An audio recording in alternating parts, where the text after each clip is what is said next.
Bonjour. Dans un cours en miracle que j'enseigne, on dit que la paix est l'ennemi de l'ego. Hein.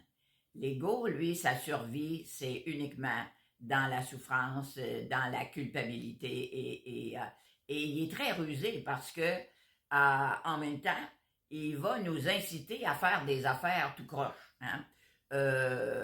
Par exemple, tu peux, si tu étais intéressé à quelqu'un, même si cette personne-là est mariée, ben c'est pas grave, regarde, de toute façon, il te dit qu'il couche pas avec sa femme et que de toute façon, c'est fini entre eux, etc., etc., puis il t'aime la femme. Alors, l'ego va t'inciter à dire, ben pourquoi pas que je profiterai pas de ça. Dans le fin fond, j'enlève rien à personne puisqu'il y a rien qui se passe. Alors, vous voyez ce genre de minding-là en quelque part. Et finalement, on donne là-dedans, on va là-dedans, avec des moments de plaisir et des moments de peine, forcément, et de la jalousie, enfin, tout ce qui va s'en suivre, et éventuellement de la culpabilité.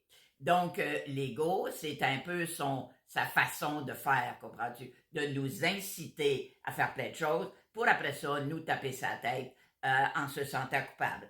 Et il n'y a jamais de culpabilité sans punition. Donc, nécessairement, on va se créer des punitions, on va tomber malade, etc., etc. On va se faire mal et on va tout gâcher et nécessairement, on va être très malheureux. Donc, il faut être très vigilant à l'encontre des demandes de l'ego. Et le cours en miracle nous rappelle 2 puis 3 fois, vous êtes beaucoup trop tolérant envers le vagabondage de l'esprit. Vous ne surveillez pas assez votre esprit. Vous vous laissez piéger par l'ego continuellement. Hein? Mais c'est jamais, jamais, jamais heureux à long terme, parce que comme j'ai dit toujours, dès que tu fais affaire avec l'ego, c'est souffrance garantie ou argent remis. C'est juste une question de temps. Donc, ça demande de la vigilance. Encore une fois, on peut toujours changer de bord. Il y a juste deux voies, V-O-I-E-S et V-O-I-X.